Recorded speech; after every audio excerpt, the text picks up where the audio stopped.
بشم يسوس برنامجنا لما أنت نجمر لنا قدوس هيا يزخونك እግዚአብሔር አቦ ንባርኽህ ካንመስግንህ ካናለና እዚ ናይ ሎማዓንቲ ፕሮግራሙን እግዚአብሔር አቦ ተመስገን ንብለካ ናብ ዝፋንካ ናብ ኢድካ ውን እግዚአብሔር አቦ ንሕልፎለና ቅድሜና ክትሓልፍ እግዚአብሔር አቦ ንፅልለና ሎማዓንቲ መዝሙርና ኩሉ እግዚአብሔር ናባኻ ኣብ ዝፋንካ በፂሑ ንዓኻ ዘኽብር ክኸውን ንፅልለና ሃሌሉያ ተመስገን ንብለካ እግዚአብሔር نبت السخازة اللي خايو خنقسقس እግዚአብሔር አቦ كدفقنا كتسحبنا እግዚአብሔር نصلي هاليلويا مسخا مخاني دليتنا እግዚአብሔር አቦ نبت السخازة اللي خايو مخاني እግዚአብሔር አቦ دليتنا أبهلاونت كامن بار እግዚአብሔር አቦ تلبنا أزدلي እግዚአብሔር كبخوات عنيدا كهادنا فقط كنديبنا እግዚአብሔር አቦ كان حررتا يبلنا نفسي እግዚአብሔር አቦ هاليلويا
تنافق عين ماي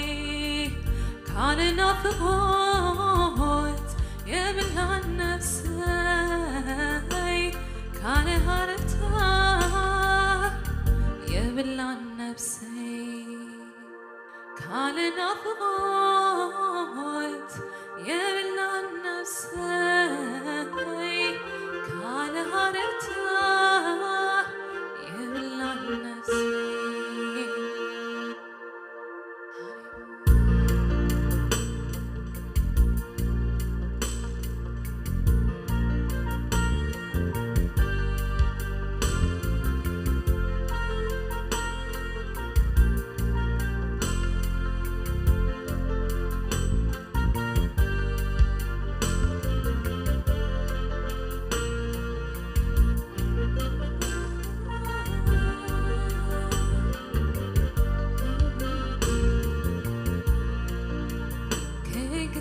كسكس نابتسل لغيوم دفف السيرة زفر كاختن كيوم كسكس كسكس نابتسل لغيوم دفف السيرة زفر كاختن كيوم أبون ديوزلو تناتي منسي أبون ديوزلو تناتي فوسي مسك أخوخا حيلة قالوني كم زبرت عكو يفلت أني مسك أخوخاس لو تقالوني كم زحاوهون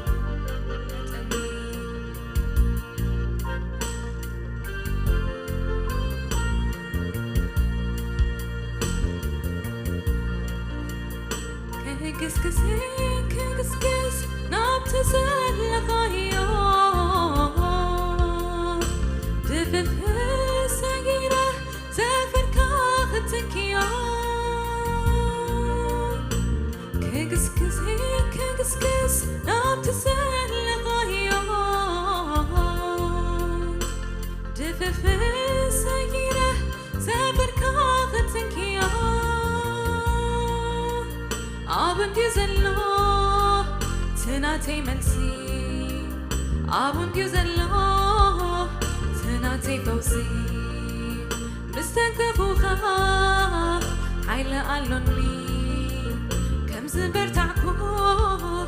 يفلت أني مستنكفوخاس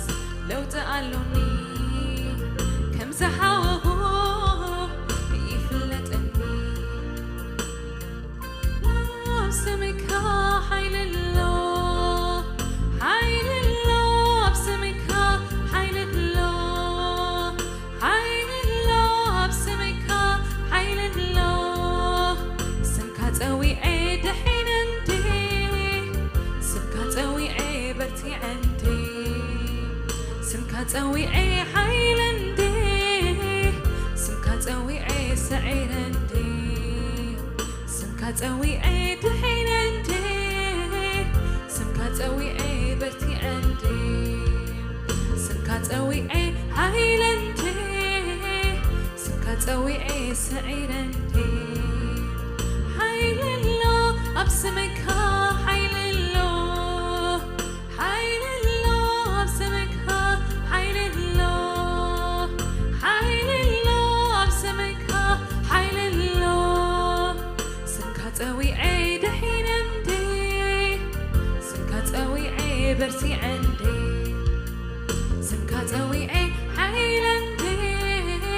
سمكها تقوي عيد سعيد عندي يسوس يسوس يسوس يسوس يسوس يسوس يسوس يسوس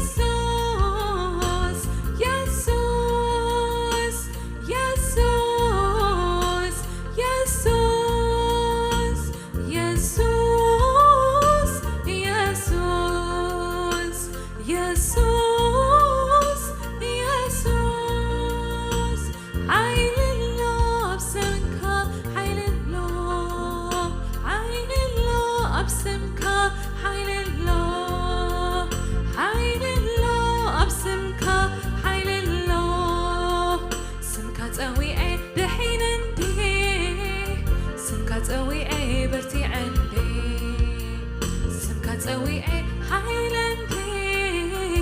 سمكات قوي أي سعيرندي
عبد مسرع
we عيد حين برتي عندي سمكات قوي حيل عندي سمكات قوي سعير عندي حيل الله بسمكة حيل الله حيل الله بسمكة حيل الله حيل الله بسمكة حيل الله سمكات قوي دحين عندي سمكات قوي برتي عندي سمكات قوي حيل عندي سمكات قوي سعير عندي سمكات قوي دحين عندي سمكات قوي برتي عندي سمكات قوي حيل عندي سمكات قوي سعير عندي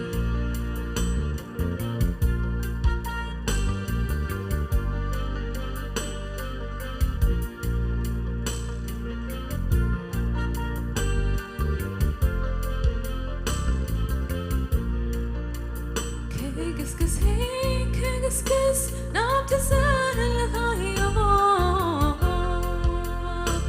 دفف ساقية زافر كاغتنك يو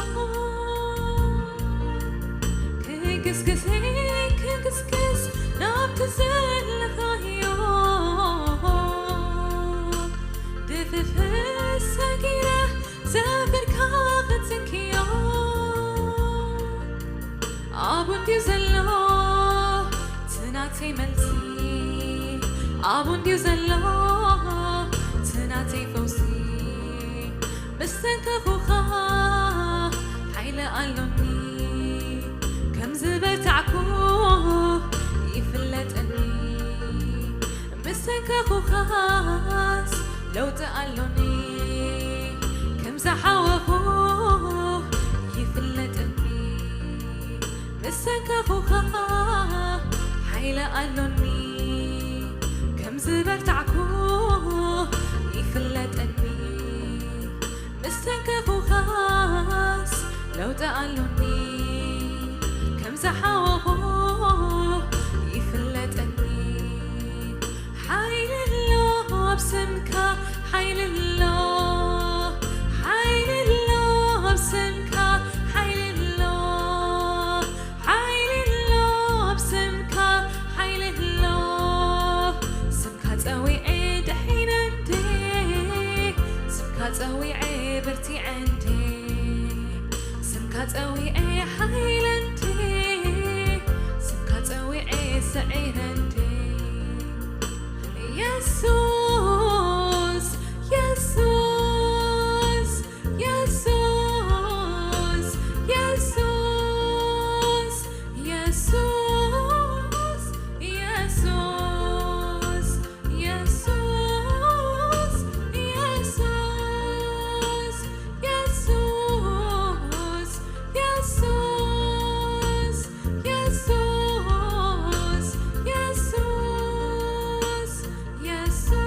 يسوس يسوس يسوس حيل الله بسمكة حيل الله حيل الله بسمكة حيل الله حيل الله بسمكة حيل الله سمكات قوي دحين عندي سمكات قوي برتي عندي سمكات قوي حيل عندي سمكات قوي سعير عندي سمكات قوي دحين عندي سمكات قوي برتي عندي سمكات قوي حيل عندي سمكات قوي سعير عندي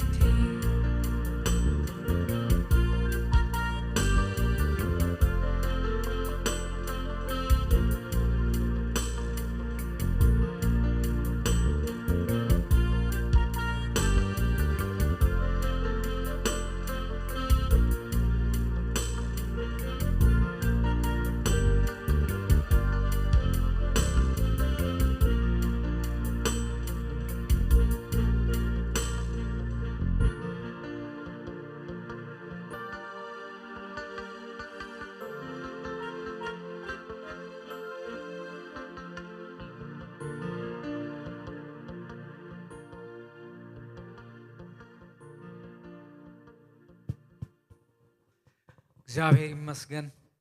ስሙ ካብ ስም ኩሉ በላይ ንላዕሊ ኢየሱስ ክርስቶስ ትዝኸበረ ሽሙ ካብ ሽማት ንላዕሊ ዝኸበረ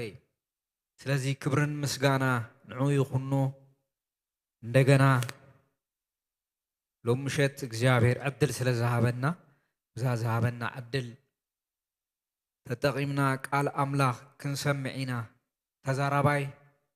ጸጋ ንሰማዕ ድማ ምስትውዓል ዝህብ መንፈስ ቅዱስ ኣብ ማእኸልና ኣብ ውሽጥና ኣብ ደገን ዘለና ብምልኣት ቃሉ ከፍተልና ክንጽሊና ቅዱስ ኢየሱስ ካብ ዘለዓለም ንዘለዓለም ዝመስለካ የለን ዝወዳደረካ የለን ንስኻ ዘለዓለማውን ጻድቕን ቅዱስን ዝኾንካ ኣምላኽ ካብ ዘለዓለም ንዘለዓለም ሕያው ኢኻ እሞ ብሕያውነትካ ንዘለዓለም ጽንዒኻ ትነብር ካብ ዘለዓለም ንዘለዓለም ንስኻ ኢኻ እሞ ነመስግነካ ኣለና እቲ ናትካ ሰናይ ዘበለ ኩሉ ብቓልካን ብመንፈስካን ንህይወትና እንዳተገለጸ ካብ ክብሪ ናብ ክብሪ ዘሰጋግረና ንህይወት ዝኾነና ቃልካ መንፈስ ቅዱስ ክተብራሃልና ሎም ምሸት እንደገና ንዛ ምሸት እዚኣ በረኸት ቃልካን መንፈስካን ክትባረኸና መመሊስካ ጸጋ ክተብዛሓልና መመሊስካ ናትካ በረኸት ክተፍስሰልና ንጽሊ ተሪፉ ዘሎ ምሸት ንዓኻ ሓሊፍና ንህብ ክብርን ምስጋናን ውዳሰን ካብ ዘለዓለም ንዘለዓለም ንኣኻ ይኹን ክበር ተመስገን አሜን ትንቢተ ኢሳይያስ ዝሓለፈ ምዕራፍ 8 ካብ ቁጽሪ 11 ዘሎ ርኢና ኢና እግዚአብሔር ንኢሳይያስ ከም ዝጠንቀቆ ኣብ ምዕራፍ 8 እግዚአብሔር አምላኽ ብዘመናት ኩሉ ዝዛረብ አምላኽ እዩ ንኢሳይያስ ነቢዩ ኢሳይያስ ደጋጊሙ ይዛረቦ ብዛዕባ ካልኦት ጥራይ ዘይኮነ ብዛዕባ ህዝቢ ብዛዕባ ቤተ ክህነት ዘይኮነ ብዛዕባ ነብሱን ይዛረቦ ከም ዝነበረ ኣብ መጽሓፍ ቅዱስ ርኢና ኢና እዚ ዝኾነሉ ምኽንያት ንምንታይ እዩ ተይልና እግዚአብሔር አምላኽ ካብ ምዝራብ ዓዲ ውዒሉ ኣይፈልጥን ስለዚ ሎም ምሸት እንደገና ምዕራፍ 6 ዘላ ትንቢተ ኢሳይያስ ክርኢና ምስኡ ኣተሓሒዝና እግዚአብሔር ዝዛረብ አምላኽ ከም ዝኾነ ንርኢ ማለት እዩ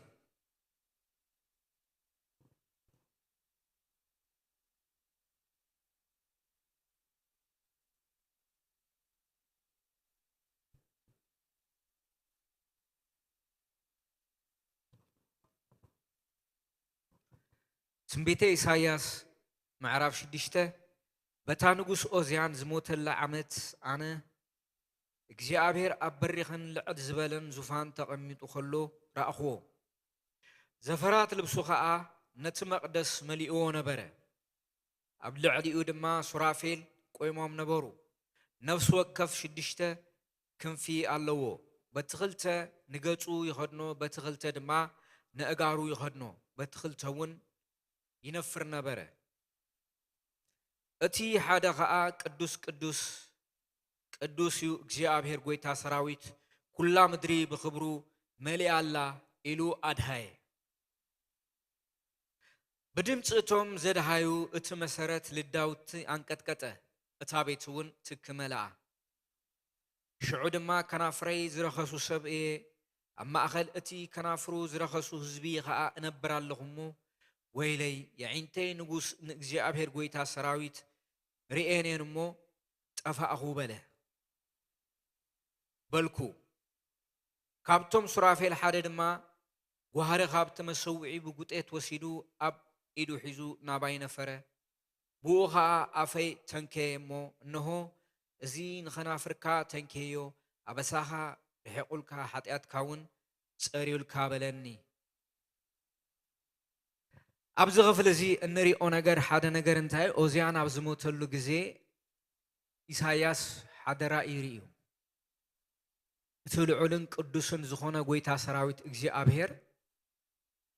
ተገሊጹ ነቲ ዙፋን ናይ ኣምላኽ ርኢዎ ኣብ ቅድሚ ኣምላኽ ዘለው ሱራፌልን ኪሩቤልን بشدشت أخناف كوينوم قويتا سراويت كمي كم زملغو مسرعي عدا نغري تغليص له حاتياتو اتناتو دخام كنافرو كمي كم زرسحه ايو كم زسب أكلاتو ويجتسو أبيترو تتجيعو خمزري كمو ترائيو رسعاتو ترائيو وشتو ترائيو كنافرو ترائيو زربو ترائيو أبكرم قدسنا أملاخ أبتي قدسن هياون زل عالمون زخون أملاخ أبكرميو مستقلت ألو ودياوز ترائيو نقرن تايو اتناتو رسحاتي ترايو اتوم سوريو فيلين كرايبلن دما قدوس እንዳበሉ ንጎይታ ሰራዊት እትቅድስና ክብሩ እና ሞገሱ አብ ቅድሚኡ ከለው ሪኤ እዚ መስራአሁ ግን ታይ ኮይነ ኢሉ ኢሳያስ በቃ ኸና ፍሬ ስለሰሐ ሰብ ከም ዝኾንኩ ተራይኒ ድማ አነ ጥራይ ኮንኩም ከናፍሮም أبزرهوسهم حزب ما أخل ينبر كم زلخوس مستفلتني ويلي تفاعه بلكو يبلنا نجزي أبير نايك قدسنا كبري مستقلته إساياس نابنو سيوريو إذا أبير بقدسنا زخبر أملاك قدوس هياو سل ألماو أملاك اتم بيمانم بتساقامن زنبرو كيروب نجزابير أملاخ قويتا سراويت مدري بخبرو خمس تملأت قدسنتو اند أوجو اتبيت تكملئو كابتوم قدوس زبلوس تلعاله نايت بيت الددات كم استنقانقه ينقرنا إساياس زرعيو نجزابير زل عالماو خبري نايجي أبير نايك قدسنا كبري كما يكم استقلت ألو إساياس ينقرنا إساياس نايجي أبير نايك قدسنا كبري مستقلت ألو زبلو نقر حاد النفس يريو قال أي أبي كم زنبر كم زلو يترائيو أبي كم زنبر أبي ما أخري نبر كم زلو يترائيو سلازي ويلي أفعه بالكم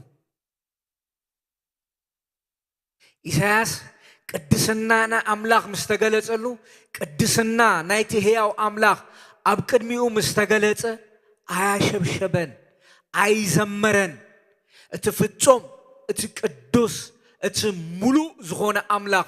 مسترعيو بخبرو مسترعيو إساس نفسه يتقليوا رسحاتي يترايو أبكر ما أملاخ أبتناي قدسنا كبر ما أخذ تطويلو ننبسو منقاف جميرو ننبسو ينقفا جميرو نتخبابي ينقف جميرو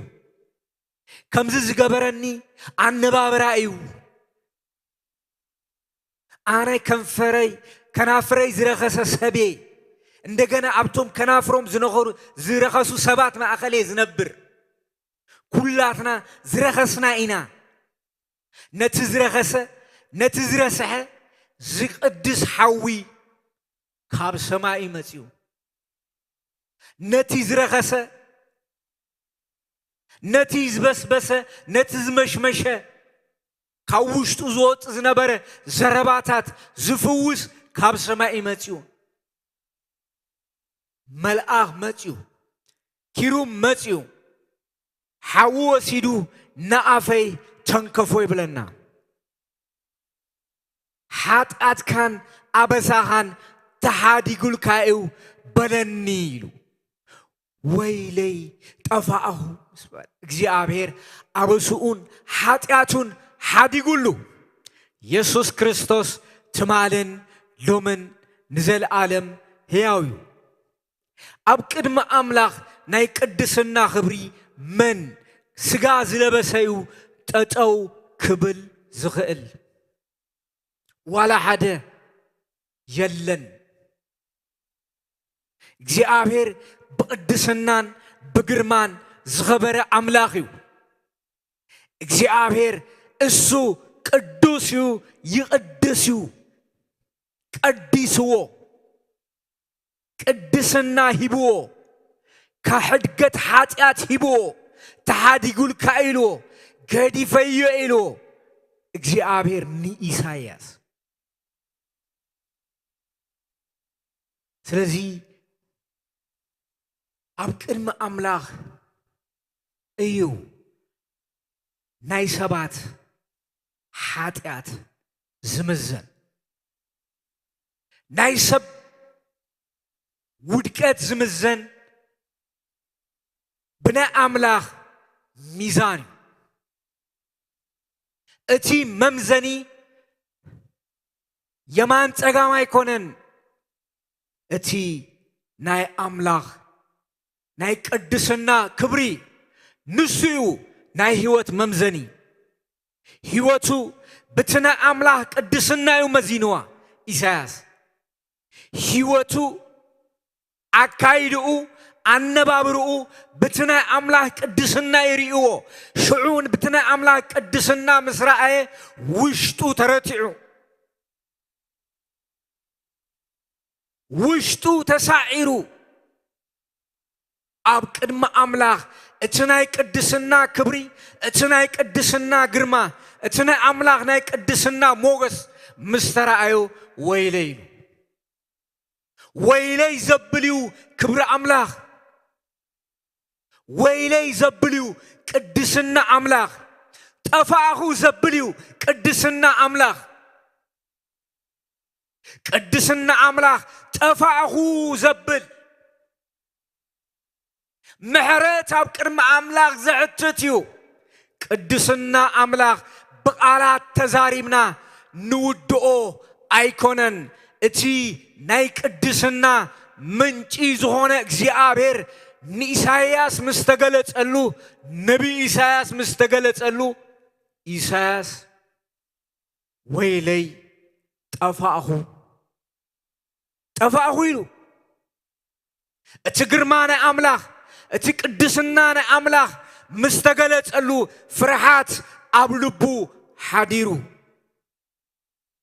ኣብ ጥፍኣት ከም ዘሎ ኣስተውዒሉ ምግላጽ አምላክ ምስኮነሉ ተነሲሑ ብንስሓ ተመሊሱ ወይለይ ምስ በለ ካብቲ መልአኽ ሓደ ኸይዱ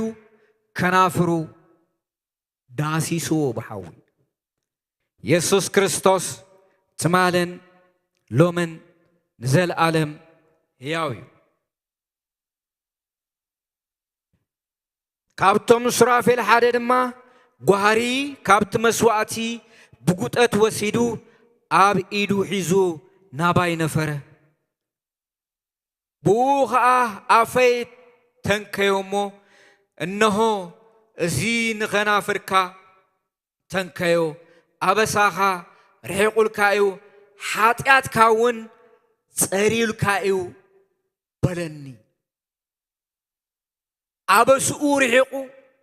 ኃጢአቱ እውን ጸሩ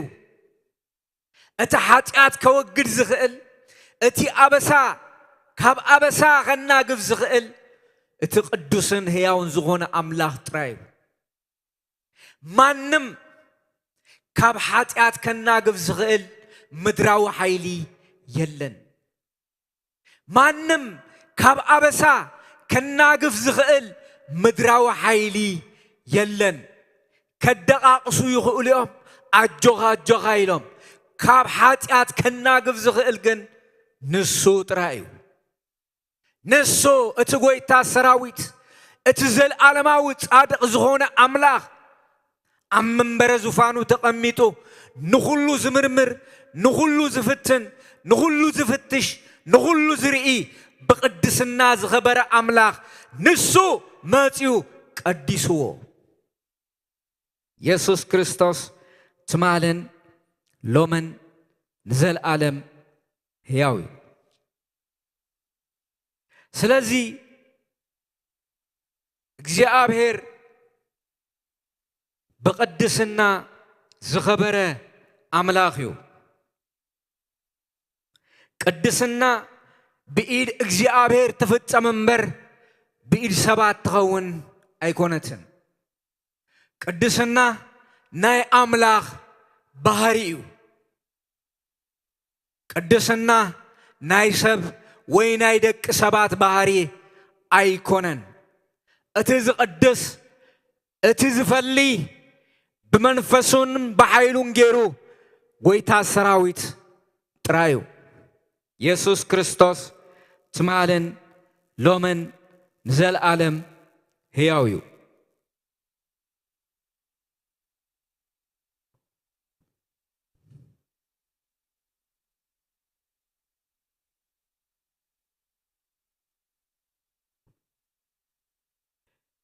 معرف شمونته معرف شديش تتقليصلو قديسوه معرف شمونته እግዚአብሔር በኃይል ኢዱ ከምዝ ተዛረበኒ ይሞ በመገዲዝ ህዝብ እዚ ከይመላለስ ከምዚሉ ገሰጸኒ ይብል ቅድስና ዘዓብ ነገር እግዚአብሔር ቀዲስዎ እንደገና መጽኡ ገሲጽዎ እንታይልዎ እዚ ህዝብ እዚ መምህላል ዝብሎ ሁሉ መምህላል አይትበሎ ነቲ ዝፈርሖ ሃዳ አይትፍርሕዎ ብኦወን አይትሰክሑ ንእግዚአብሔር ጎይታ ሰራዊት ንዑ ቀድስዎ ንሱ ፍርሓትኩም ይኹን ንሱ ስምባደኹም ይኹን ንሱ ኸዓ መቅደስ ክኸውን እዩ ነተን ክልተ ቤት እስራኤል ገና እምነ ምዕንቃፍ ከውሒ ምንስታት ነቶም አብ ኢየሩሳሌም ዝነብሩውን መድፈናን መፈንጠራን ክኾኖም እዩ ቁጥር 13 ምዕራፍ 8 ንእግዚአብሔር ጎይታ ሰራዊት ንዑ ቀድስዎ ንሱ ፍርሓትኩም ይኹን ንሱ ስምባደኹም ይኹን ኢልዎ ሕጅውን ብትናይ አንቶይ እንታይሉ ኢሳያስ ወይሌ ከናፍሬ ዝረኸሰ ሰቤ አብቶም ከናፍሮም ዝረኸሱ ማእኸሌ ዝነብር ሕጅውን ንሳቶም ምህላ ንዝብልዎ ምህላ ይትበል አይትድገሞ እቲ ዝፈርሕዎ ነገር አይትፍራሕዮ ኢልዎ ምዕራፍ 8 መጽ ንጎይታ ሰራዊት ጥራይ ቀድስዎ አብ ልብኻ ንዑ ቀድሶ ንዑ ቀድስዎ ንሱ ፍርሓትኩም ይኹን ንሱ ስምባደኹም ይኹን እቲ ቅዱስ እቲ ሕያው እቲ ዘለዓለማዊ አምላኽ ፍርሓትኩምን ስምባደኹምን ንሱ ጥራይ ይኹን ዘፍርሓኩምን ዘሰንብደኩምን እቲ ቅዱስ እቲ ሕያው እቲ ዘለዓለማዊ እቲ ብግርማ ዝተመልአ ጎይታ ሰራዊት ንሱ ጥራይ ይኹን ከባቢኻ ኣይፍራሕኻ ኣይትፍራሕዮ ኩነታት ኣይትፍራሕዮ እቲ ዘፍራሕካን ዘሰንብደካን እቲ ቅዱስ አምላክካ ጥራይ ይኹን ኢልዎ መጽኡ ተዛሪቦ እንደገና ምዕራፍ 8 እግዚአብሔር አምላኽ ብጽኑዕ ኢድ አጠንቂቁኒ ወይ ተዛሪቡኒ ኢሉ ማን ኢሳይያስ እንደገና እግዚአብሔር እንደገና መጽኡ ንኢሳይያስ ተዛሪቦ እንታይ የመልክተና ዚቴልና እቲ ሽዑ ዝነበረ ሁነታት ክንደይ ከቢድ ከም ዝኾነ ይጸልዎ ከም ዝነበረ ሁነታት ይዘርኤና እግዚአብሔር ግን ጉዳይ ስለ ዝነበሮ ምስኡ ስራሕ ስለ ዝነበሮ ምስኡ እንዳመጸ የንቆሖ እግዚአብሔር የንቃሐና ካብተ ዝደቀስናሉ እግዚአብሔር የንቃሐና መጽኡ የንቆሖ ነይሩ የበራብሮ ነይሩ አይትደጋግሞ አይትበሎ ሳቶም ዝብልዎ በአታቶም ተጸሊኻ አይትጓዓዝ እዚ ንኢሳያስ ጥራይ ኮነን ዋላን ኤርምያስ ተዛሪብዎ ይኸሙ ኢሉ ኢየሱስ ክርስቶስ ትማለን ሎምን ንዘለዓለም ሕያው እዩ እቲ ግርማ ቅድስንኡ نزل عالم زغونه هياو እግዚአብሔር ንሱ እንዳመጸ ይዛረብ ንልብና ይዛረበና ንውሽጥና ይዛረብ ንሕልናና ይዛረበና በቃሉ ይዛረበና እግዚአብሔር አምላክ በቅድስና ዝኸበረ አምላክዩ ካብ ዘለዓለም ንዘለዓለም ሕያው ስለዚህ ሕጅውን አይትበልልዎ አንቶይ ከናፍሩ ተቀዲስዩ ሕጂ ድማ እሳቶም ዝብልዎ አይትድገሞ ንምንታይ ሕሱር ዝኾነ ቃልዩ ሕሱር ዘረባ የርክስዩ ካብ አፍ ዝወፅእ የርክስዩ ካብ አፍ ዝወፅእ ክፉእ ዘረባ ካብ አፍ ዝወፅእ ናይ ትዕቢት ዘረባ ካብ አፍ ዝወፅእ ናይ ንዕቀት ዘረባ ካብ አፍ ዝወፅእ ብድዕ ዘረባ ናይ ተስፋ ምቁራጽ ዘረባ ናይ ጥርጥር ዘረባ ኣብ መንፈሳዊ ሓደጋ ይእቱ ስለዚህ እግዚአብሔር እሳቶም ዝብልዎ አይትድገሞ ሓደ ዓይነት ቃል አይትዛረብ እግዚአብሔር ዝበለካበል እቲ ቃል ከም ዝበለካበል ንሱ ከም ዝበለካበል ንሱ ዘዋጽአካ ኢሎ አነ ዘዋጽአካ ዘዋጽእ ጎይታ ሰራዊት ማንም አያዋጽእኒ ተገልግሎ ህዝብ አያዋጽአካኒ ማንም ካብ ደቅ ሰባት አያዋጽአካን ትስዕቦም አያዋጽኡኻኒ ዘዋጽአካ ጎይታ ሰራዊት እግዚአብሔር ጥራዩ አሞዳታ ንሱ ዘዋጽእ ዘዋጽኦ መገዲ መዋጽኦ ዝኾኖ መገዲ መጽኡ ተዛሪቦ እንደገና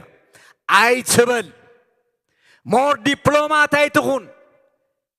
ናይም አገልጋሊ ውድቀት ዲፕሎማት ምዃን ክጅምር ከሎይ ዲፕሎማት እሳቶም ዝብልዎ ቃል አይትድገም ዲፕሎማቲክ አይትኹን እሱን ፖለቲሻን እዩ ዋላ ሓደ የሆዴም በሆዴ እዩ ዲፕሎማሲ እምነት ግን ከም አይኮነትን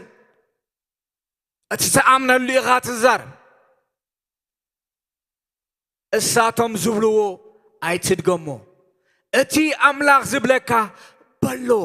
ዘፍራሐካ እሱ ጎይታ ሰራዊት እቲ ቅዱስን ሕያውን ንሱ ጥራይ ይኹን ኢየሱስ ክርስቶስ ትማልን ሎምን ዘለዓለም ሕያው እዩ ኢሳያስ ካብ ዝተዛረቡ ነገር ሓደ እንታይ እዩ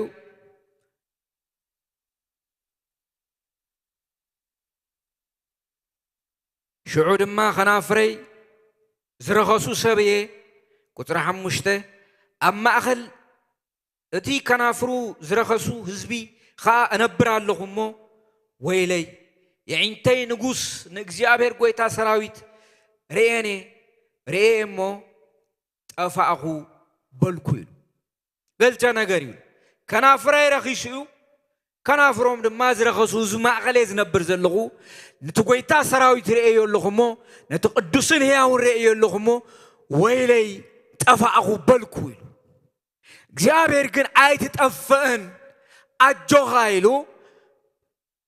ዳሲስዎ አበስኡ ካቡ አርሒቁሉ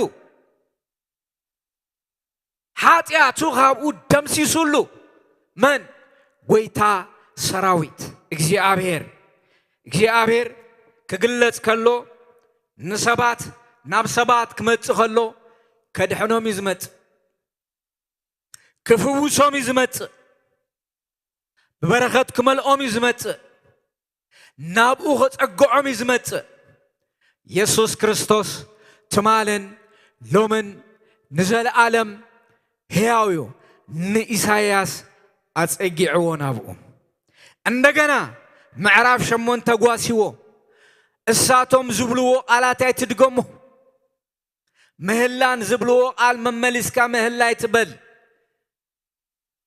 እትሳቶም ዝፈርሕዎ አይትፍራህ ናይ ሶርያ ንጉስ ክመጻናዩ ኣሶር ክመጻናዩ ኢሎም ዝፈርሕዎ ይትፍራህ ዘፍርሐካን ዝሰንብደካን እቲ ቅዱስ ዝኾነ ጎይታ ሰራዊት ንሱ ጥራይ ይኹን ኢልዎ መጽ እግዚአብሔር ሕያው ኣምላኽ እዩ ነቶም ዝተጸጉዕዎ ኩሉ ሻይ ሓቕፎም ከናፍሮም ዝረኸሱ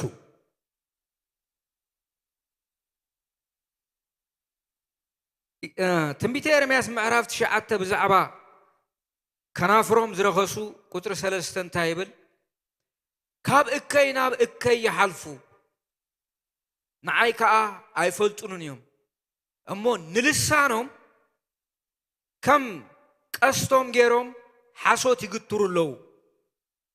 ንሓቂ ደኣ ኣይኮነን እምበር ኣብቲ ሃገርሲ ሓያላት እዮም ይብል እግዚአብሔር ነፍስ ወከፍ ሓዊ ጥብር ነፍስ ወከፍ ብጻዩ ድማ እናሓመየ ይኸይድ ኣሎሞ ነፍስ ወከፍ ካብ ብጻዩ ይጠንቀቕ ኣብ ሓውን ካብ ብጻዩ ይጠንቀቕ ኣብ ሓውን ኣይተኣመን ኣብ ኣሕዋቱውን ኣይተኣመን እቲ ሓደ ነቲ ሓደ ይዕሽዎ ሓቂ ኸኣ ኣይዛረቡን ልሳኖትም ሓሶት ንምዝራብ የልምዱ ልሳናውቶ ሓሶት ንምዝራብ የልምዱ እከይ ንምግባር እውን ይደኽሙ እትነብሩሉ ዘለኹ ማእኸል ጥበራ እዩ ብሰርም ጥባር ድማ ምፍላጠይ ኣበይ ይብል እግዚአብሔር ስለዚህ እንሆ ከኸልዖምን ክምርምሮምኒ ብናይ ጓል ህዝበይስ እንታይ ካለ ደኣ ክገብር ይብል እግዚአብሔር ጎይታ ሰራዊት ልሳኖም ዝቐትል ፍላጻ እዩ ጥበራ ይዛረቡ ነፍስ ወከፍ ንብጻዩ በአፉ ሰላም ይዛረብ ብልቡ ግና ይቃጾ ኢሉ ልሳን ሓደገኛ ነገር ልሳን ኤርምያስ ብነቢዩ ኤርምያስ ምዕራፍ 9 ከም ዝተገሊጸ ስለዚህ ልሳናት ከናፍር بخمس عينت كنتاتيو إساياس زنبرولو زنبر بوتا بخمس عينت بوتاتاتيو تبرا زبزعو متلال زبزعو عمسولونت زبزعو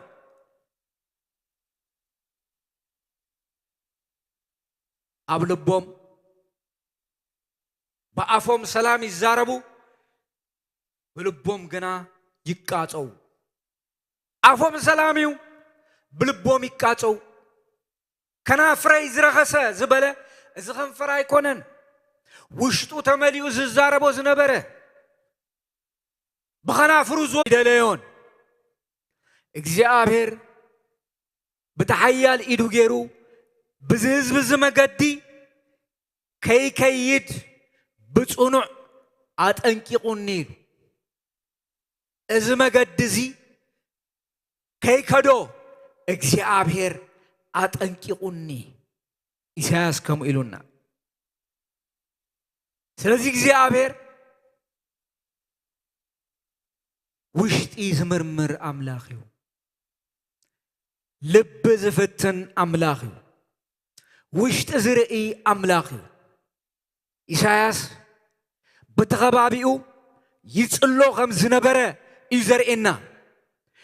بس بيت منغس تركب نيرو مسكانات تركب نيرو اتزبلو يدغمو نيرو مالتيو سلازي እግዚአብሔር ድማ بزز مقدزي كي تخيد بزو قدنازي كي تخيد بمن تايدا أنا بزو بالكوها مقدي أنا እግዚአብሔር ጎይታ ሰራዊት በይነይ ቅዱስ ከም ዝኾንኩ ዘክሩ ንዓይኹም ክትፈርሑ ዝግባአኩም ኣብ ቅድመይ ኢኹም ክትረዱ ዝግባአኩም ግርማ ቅድስናይ ንኽልቲአን ንይሁዳን ንሰማርያንስ ክግለጽ ኢሉ ግርማ ቅዱስኑ ንእግዚአብሔር ቅድስናይ ንሰብ ወይለይ ከብሎ ዝኽእል ንኢሳይያስ ወይለይ ጠፋእኹ ዘበሎ ግርማ ቅድስና ናይ ኣምላኽ ስለ ዝረአዩ ካብ ሰብ ስለ ዝተፈለየ ይኮነን ሰብ ግርማ ቅድስና ናይ ኣምላኽ ተዘይርዩ መልሓሱ ኣይተዓርፍን እያ ልሳኑ ኣይዓርፍን እዩ ግርማ ቅድስና ኣምላኽ ዝረአየ ግን መልሓሱ ይእደብ እዩ እዱብ እዩ ዘይተዓደበ መልሓስ ኣገልጋሊ ክኸውን ማለት ከቢድ እዩ ዘይተዓደበ መልሓስ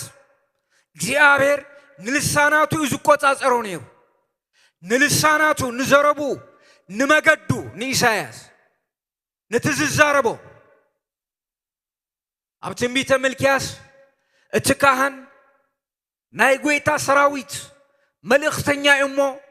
ከናፍሩ ፍልጠት ይሓሉ ይብል እቲ ካህን ናይ ጎይታ ሰራዊት መልእኽተኛ እሞ ከናፍሩ ፍልጠት ይሓሉ ብፍልጠት ይዛረብ እዩ ብጸጋ ይዛረብ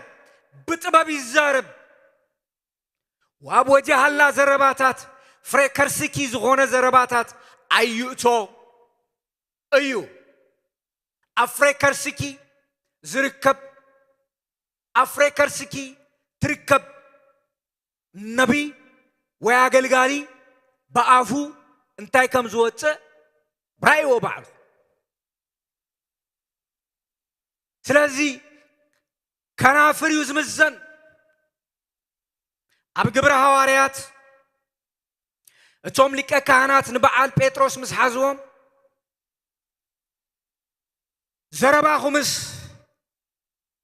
مستنازراوي إيسوس زنبركم تمسلي لهم زرباهم أزرارباهم بزرارباهم تلليو زربهم أبي كم زوعلو مسمان كم زنبرو بزرابهم يوم تفليتهم بزراربهم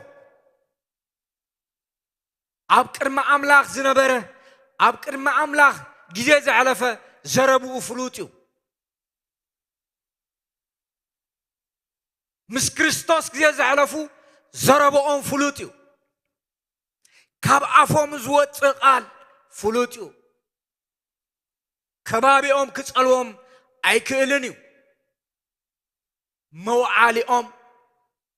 كريستوس لزغونه محدري كريستوس لزغونه ملحاس يتقدسوا كنافرو يتقدسوا مالت كاب حد إله كلتا ماي كلتا عينت ماي كفلفل سلزيك كلتا عينت ماي كفلفل أي كألن مريرن مكورن كوت أي كألن سلازي حدا خون زلوا سلازن تاجروا فويسوا داسي سوا بحوي جرو يسوع كريستوس تمالن لومن نزل عالم هياوي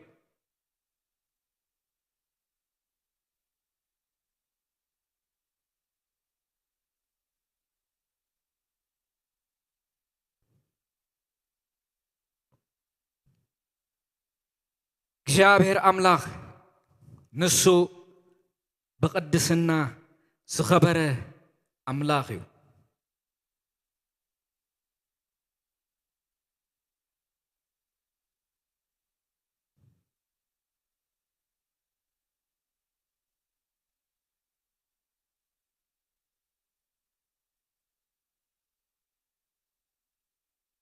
እግዚአብሔር ዘለዓለማውን ጻድቕን ቅዱስን ዝኾነ ኣምላኽ እዩ ብዛዕባ ቅድስና ናይ ኣምላኽ እንታይ ይብል ኣብ ራእይ እንታይ ተጻሒፉ ኣብ ዝተፈላለዩ ክፍልታትስ እንታይ ተጻሒፉ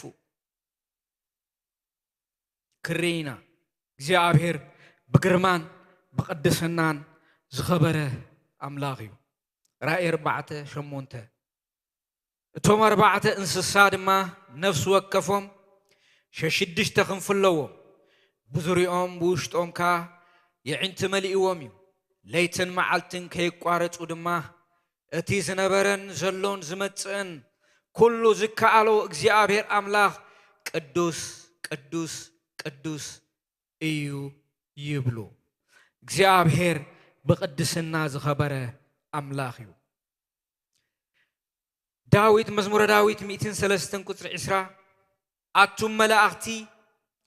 ድምፂ ቃሉ እትእዘዙ ንቃሉ እትፍጽሙ ሓያላትን ስልጡናትን ንእግዚአብሔር ባርኽዎ ዮሐንስ ራእይ ምዕራፍ 7:11-12 እቶም መላእኽቲ እውን ኩላቶም ኣብ ዙርያ እቲ ዝፋን እቶም ሽማግለታት እቶም 4 እንስሳ ቆሙ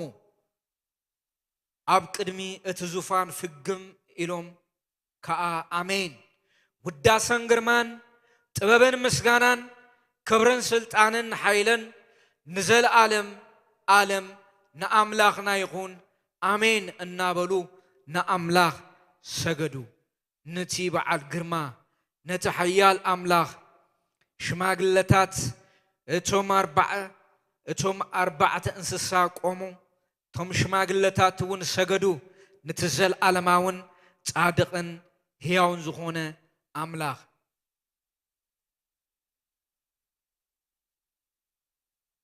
ሕዝቅኤል እውን ከምኡ ኢሉ ምዕራፍ 1:11 ብላዕሊ ከዓ ገጾምን ኣኽናፎምን ፍሉይ ነበረ ናይ ነፍሲ ወከፍ ክልተ ክንፊ እታ ሓንቲ ምስታናይቲ ሓደ እተላገበ እተን ክልተ ድማ ንስግኦም ክኸድና እየን ይብል እቶም ኪሩብ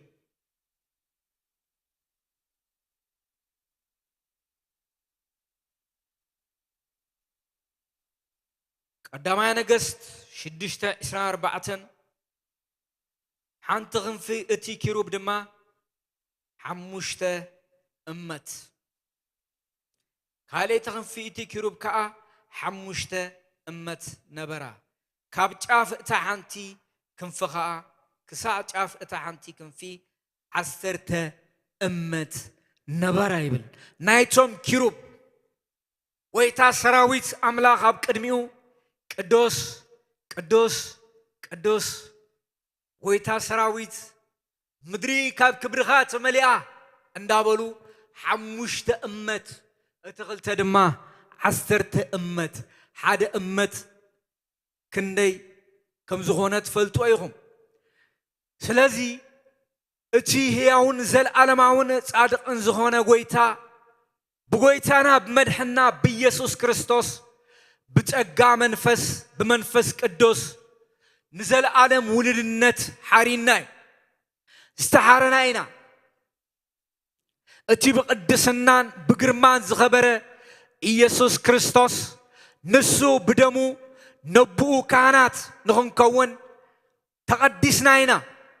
ብደሙ ተሓፂምና ኢና ናይ ቅድስና መንፈስ ተኻፈልቲ ኮይንና ኢና ስለዚ ናይ ክርስቶስ ሰናይነት ክንዛረብ ዝተፀዋዕና ወለዶ ኢና ናቱ በጃነት ዝጣዓምና ናይ መንፈስ ቅዱስ ውህበት ዝሰተና ከናፍርና ብዛዕባ ክርስቶስ ክዛረብ ከናፍርና እቲ ሰናይ ቃል ኣምላኽ ከውፅእ ንዚና ተፀዊዕና እዚኡ ፃውዒትና ከናፍራትና እቲ ናይ ክርስቶስ ሰናይ ናይ ንጉስ ካህናት ቅዱስ ህዝቢ ተባሂልና ኣብ መልእኽቲ ጴጥሮስ ተሰመና ናይ ኣምላኽ ሰናይነት ንኽንዛረብ ዝተዓደምና ኢና ናይ ሓድሽ ኪዳን ኣመንቲ መንፈስ ቅዱስ ዳግም ውልደት ውልድነት ዝረኸብና እቲ ጻውዒትና ናይ ኣምላኽ ሰናይ ንኽንዛረብ ናይ ኣምላኽ ሕያውነት ንኽንዛረብ ግርማ ቅድስንኡ ንኽንገልጽ ኢና ተጸዊዕና ከናፍርና ብዛዕባ ክርስቶስ ብዛዕባ ጽድቁ ብዛዕባ መንግስቱ ብዛዕባ ክብሩ ንኽንዛረብ ኢና ተጸዊዕና ምህለላ ምስብሉ ምህለላ ንኽንበላይ ተጸዋዕና ናይ ሶርያ ሰራዊት ይመጽእ ኣሎ ምዝብሉ ናይ ሶርያ ሰራዊት ይመጽእ ኣሎ ክንብል ኣይተጸዋዕናን ቲ ዝተጸዋዕናሉ መገዲ ነቲ ዘለዓለማውን ሕያውን ዝኾነ ኣምላኽ ፍቓዱ ኣብ ምድሪ ብመንፈስ ቅዱስ ሓይሊ ብፍልጠትን ብጸጋን ብጥበብን ንምግላጽ ኢና ተጸዊዕና እቲ ጥበብ ዘለዓለማዊ ጥበብ እዩ ጽድቅን ቅድስና ዝተገበረልና ብክርስቶስ ናይ ቅድስና ግርምኡ ተኻፈልቲ ዝኾንና ናቱ ሰናይ ዝጣዓምና ናቱ ሰናይ ንኽንዛረብ ከናፍርና ልብና ብመንፈስ ቅዱስ ተመሊኡ ብጸጋ ክብሪ ነዲዱ እቲ ናይ ኣምላኽ ሕያውነት ንኽንዛረብ ኢና ተጸዊዕና እምበር ኣብ ትንቢተ ኤርምያስ ምዕራፍ 9 ካብ ቁጥሪ 3 ጀሚሩ ከም ዝተዛረቦ ንኾንቱ ዘረባታት ኣይተጸዋዕና ንኾንቱ ሃለፍታ ኣይተጸዋዕናን ከናፍርና ካብ ልብና ዝወፅእ ካብ ውሽጥና ዝወፅእ እንታይ እዩ ክሪኦ ኣለና ብምንታይ ኢና ተጸሊና ዘለና ክሪኦ ኣለና ብኸባቢኻ ዲኻ ተጸሊኻ بخبابي دخل تسأليخي كاب ووتا كاب ووتي ناب أملاخ تتسقع سيزوات آكا يسوس كريستوس تمالن لومن نزل عالم هياويو بخبابي اوس تتسألوه لوم مشت اجزي عبير نخوتو كنتسألينا بخونتاس تتسألوه يسوس كريستوس يكالويو لبو خفيتو تراي عبكر ما أملاخ نا أملاخ ينقرو نايسب قبن نايسب حاتيات نغنسمع أي تتوعنان نقرو نتسمعكا ناي يسوس كريستوس دم كاب حاتيات كله ينتسيو ناي كريستوس يسوس دم كاب حاتيات كله ينتسيو يتريو سلازي كريستوس ناي اندقنا أملاخيو سسون እንደገና ይቀድስዩ እንደገና ጸጋ ይልብስዩ እንደገና መንፈስ ይመልዩ ኢየሱስ ክርስቶስ ትማለን ሎመን ንዘል ዓለም ሕያውዩ ሎምሸት ጎይታ ኢየሱስ ክርስቶስ ናይ ግል መድሕንኩም ጌርኩም ዘይተቀበልኩም በሃይማኖታው ስርዓትን ልማድን ትመላለሱ ተሊኹም አመንቲ ድማ ሆይንኩም ብዝተፈላለየ መገዲ ተጸልየ ህይወተይ بك أب حشوية ينبر الله تبلو أبيت هونو أنا إشتي أقل قلت هونو استفلا لهم أبكر ما أملاخ أبزل لهم بلبهم بنسعة وردو منفس قدوس أب أخرى بكم يسوس كريستوس تمالن لو من نزل عالم هياويو نسو قدوس هياو زل عالم أو زهون أملاخ أب زهون موتا كزاربكا يغيليو بزغباكا بزرداكا وانقوا يسوس كريستوس تمالن لومن نزل عالم هياويو كنصلينا يسوس كريستوس هياون قدوسن زل عالماو املاخيها بقدسنا غرمات نبر سماي زفانكا مدرنا اغر مرغصها زهونكا غويتا يسوس بتزي حلف زل عالماو قرماها بتحيال إيدكا منفس قدوس حيلي نزمال اختزي سمعو زبالو غلو محداس كهون نصلي علينا اتتقى برهان اتتقى منفس كان أبلع اليوم كون عندنا محدات كون عندنا بهوت منبار كون عندنا أبكر ميغا دوبال كون إيسوس كريستوس تقى خبرها بملآت يفسس تقى خبرها منفس قدوس حيلي يقلت نايت المات حيلي ناي ديابلوس أغاننتي كساس منفس نزل عالم يودق ويتاب يسوس كريستوس سم بيمانم بتقامن زتقمت